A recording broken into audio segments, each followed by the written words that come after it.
Good evening, everyone. I think I'm unmuted, right? Excellent.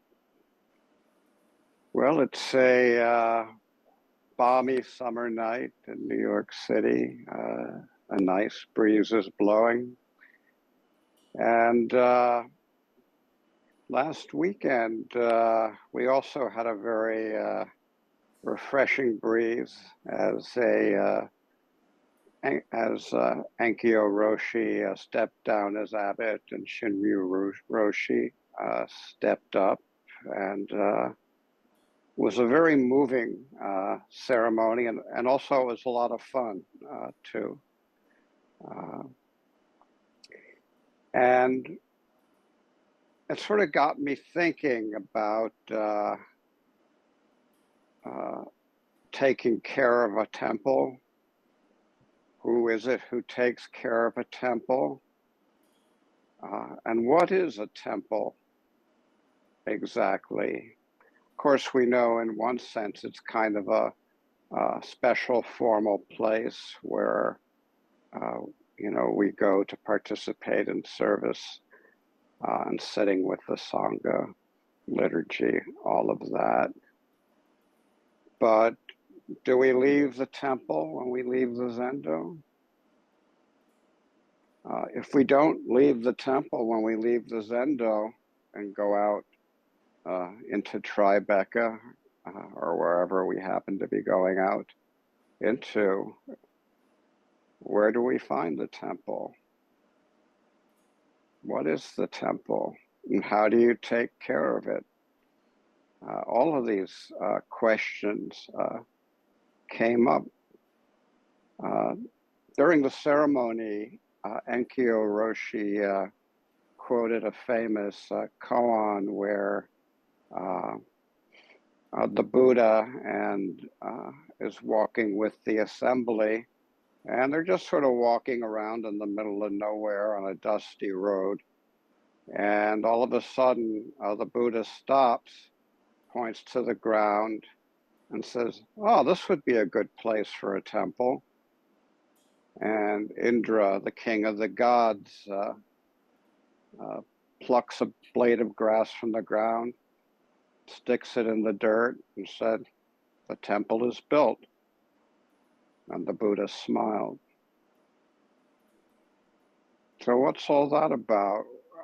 What made that spot a good place for a temple? Didn't look any different than anywhere else. It was just a crummy old road in Nowhereville, India. What made that blade of grass special? It's not said that Indra scoured the earth for the perfect blade of grass. He just picked up whatever was growing there and stuck it in the dirt and said, "The temple is built."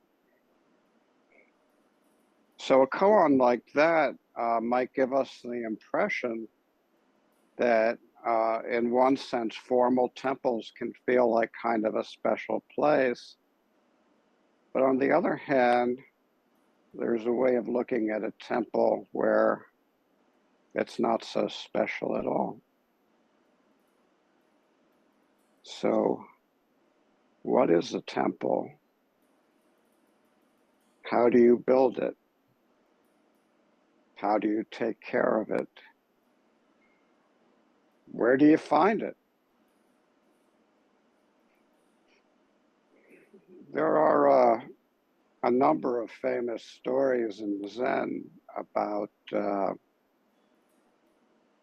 appointing the caretaker of a temple, much as we did last weekend. And the second most famous of these involves a contest.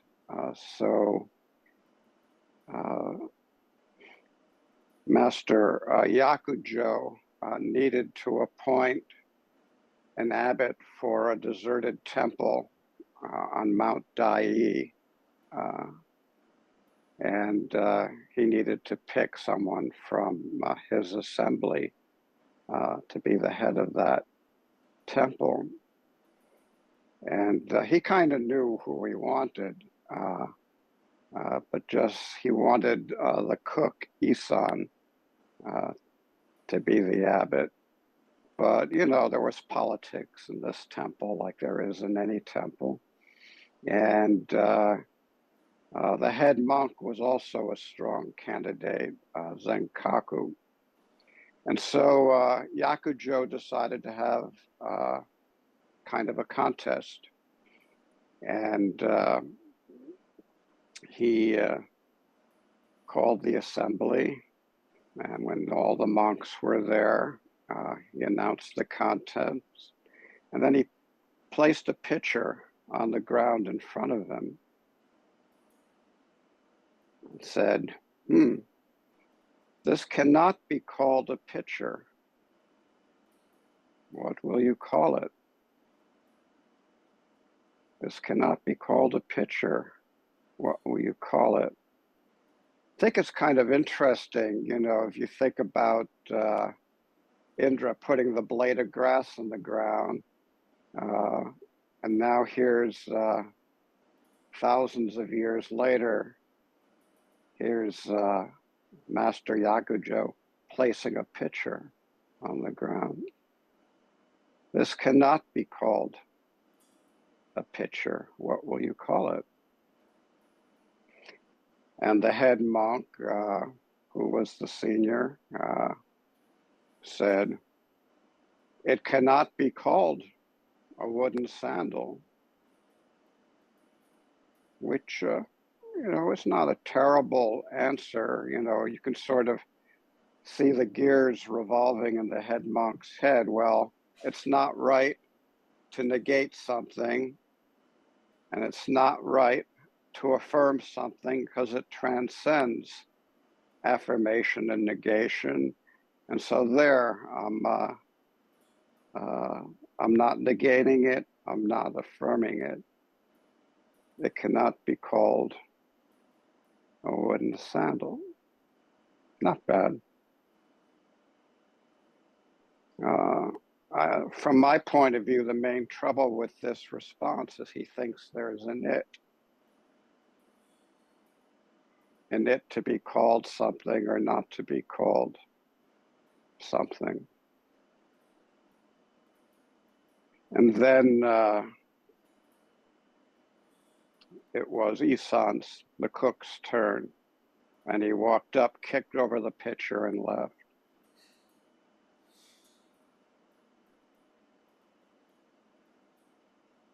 So why did that make him the winner of the contest? Why did that make him someone who you would want to be the abbot of the temple? Is it about kicking things over? I mean, there's a tendency with this koan to think, well, the head monk was lost in thinking, and Isan took action. And getting lost in thinking is bad, and taking action is good.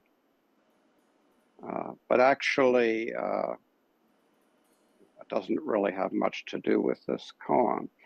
What this koan is all about is seeing the picture. What this koan is all about is seeing the blade of grass. And by seeing, I don't just mean staring at, I mean being one with the picture, being one with the blade of grass, neither wholly identified and at the same time not separate.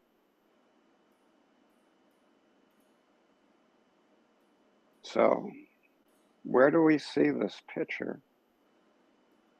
Where do we see the true blade of grass? There's a commentary on this koan by Master Muman that might be helpful.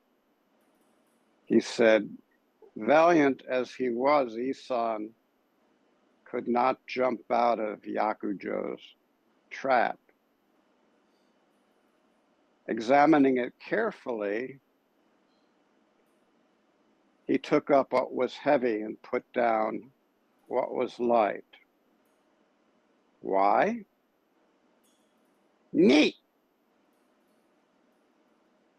Now, believe it or not, that "ni" is not a quotation from Monty Python and the Holy Grail. Actually, it refers to another interaction between Yakujo and Isan. This was years before. And at the time, Isan, who became Isan when he received Dharma transmission, he was just called at the time Ryu. And he was, of course, a very diligent monk. And so he was sitting up around midnight, doing zazen. And along comes Yakujo. And he goes, and Yakujo says, "Who's that there?" "It's me, Ryu." Yakujo goes, "Ryu, go rake up the ashes in that stove and get some fire going." So Ryu obediently picks up the poker, the tongs, goes to the hearth, rakes up the ashes, and he says, "No, there's no fire left. It's dead ash." In symbolic terms, you could say this is a misunderstanding of emptiness. No fire, it's just ash, cold, dead, no passion, no nothing. It's all been extinguished. Then Yakujo went over to the hearth, took the tongs, poked around and poked around some more and poked around some more and some more. And he found a live ember and he held it up in front of Ryu and he said, "What do you call this?" "Me!" And at that, Ryu was deeply enlightened. So what is this combustion? What is this glowing ember? Is it a thing or is it not a thing? It seems to have a shape, and yet the shape is not the same from moment to moment. The quality of the light is not the same from moment to moment.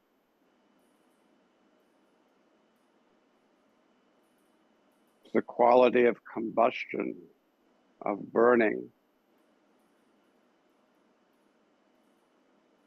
So you can't call it a wooden sandal. Well, what exactly is it? Is it a thing with a particular size and shape that stays constant? Or rather, is it the combustion that Ryu Isan realized not only was within himself, but was actually his true self? This combustion, which is the life of the world, the call of birds, the life of all beings. Neat!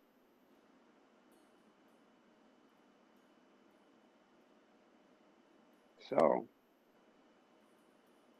if you realize your life of emptiness is the life of this combustion, well, Where is the blade of grass that you will plant to make a temple?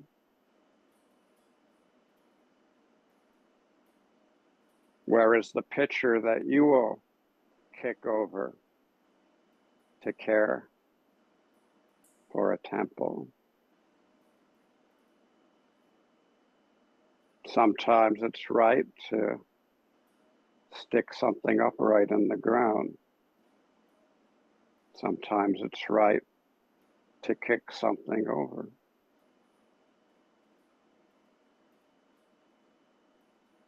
Sometimes it's right to say, this is a consecrated space. This is a Zendo. Bow when you come in. Sometimes it's right to say, this is a little park in front of the Zendo, and we're going to build the temple by eating this yummy whipped cream cake that they're serving at the reception here, following the ceremony for installing a new abbot.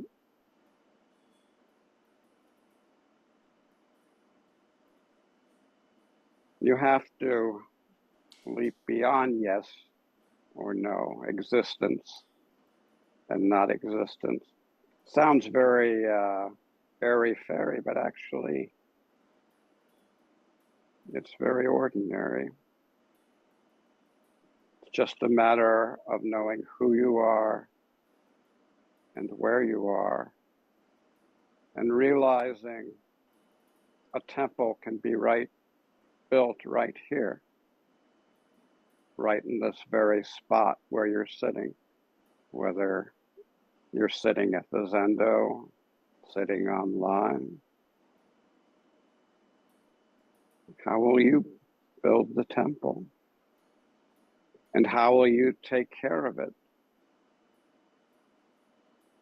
If you find the temple at your home, at your office, your place of business, or at the place where the school where you study, how will you build it? How will you take care of it?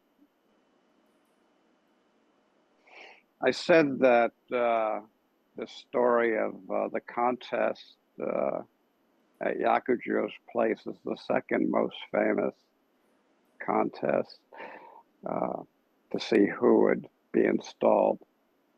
The most famous one is the poetry contest between the sixth ancestor and the head monk.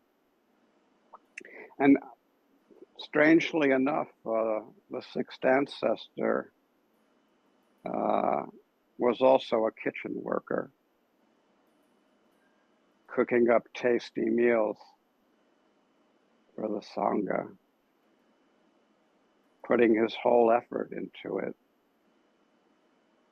working with what Dogen Zenji called magnanimous mind, joyful mind, and the mind of a loving parent. Something very special about kitchen work. It's highly thought of in Zen, and often the very most senior people are appointed as cooks, head cooks. Anyway, the poetry contest is probably known to both of you, and I don't want to focus on that. I want to focus to what happened after the sixth ancestor won the poetry contest, and due to the jealousy of the other monks, was given Dharma transmission in the middle of the night and told to run for his life. Yeah, these poor monks, they thought there was something to get. They thought the sixth ancestor got something, and they wanted it. He was given the robe and bowls of the previous five ancestors. And so he took off, and when they found out what had happened, a bunch of monks from the monastery took off after him, and they were going to get that robe and bowl back. And Finally, the most athletic one was a very husky guy who used to be a general. His name was Mio. And he chased the sixth ancestor and chased the sixth ancestor and chased him up a big, steep hill. And then there was no place to go. He backed him up against a cliff.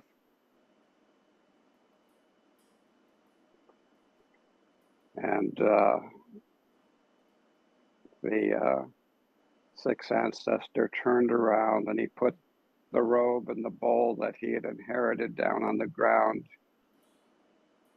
in front of him. And he said, "This robe symbolizes faith. It's not something to be fought over. Take it, you can have it." And so the general Mio tried to lift up the robe, and strong and mighty as he was, he couldn't budge it, couldn't move it an inch. Why was that? Well, why can't you reach down and grab your feet and lift yourself off the ground?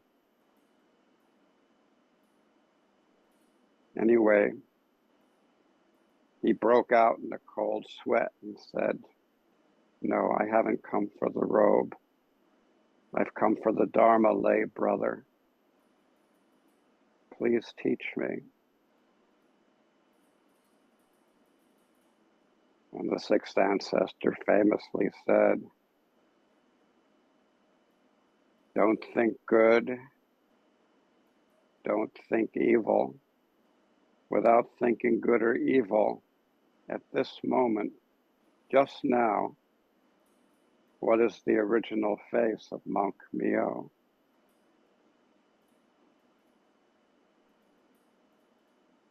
And the general realized it. He had no need to grab a robe anymore. It was his own. Notice the similarity. Don't think good. Don't think evil. Without thinking good or evil, what is your original face?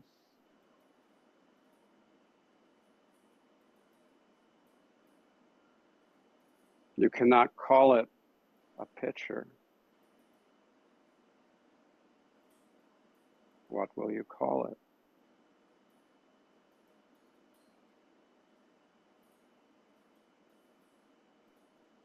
You could not call this place where you're sitting a temple. How will you take care of this temple? How will you manifest it as a temple?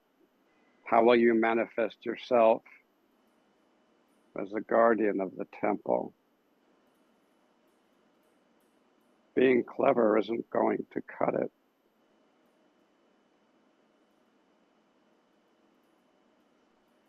It's said that in winning the contest, Isan put down what was light and took up what was heavy. He put down the towel band of a cook and put on the iron yoke of the abbot of a monastery. The iron yoke.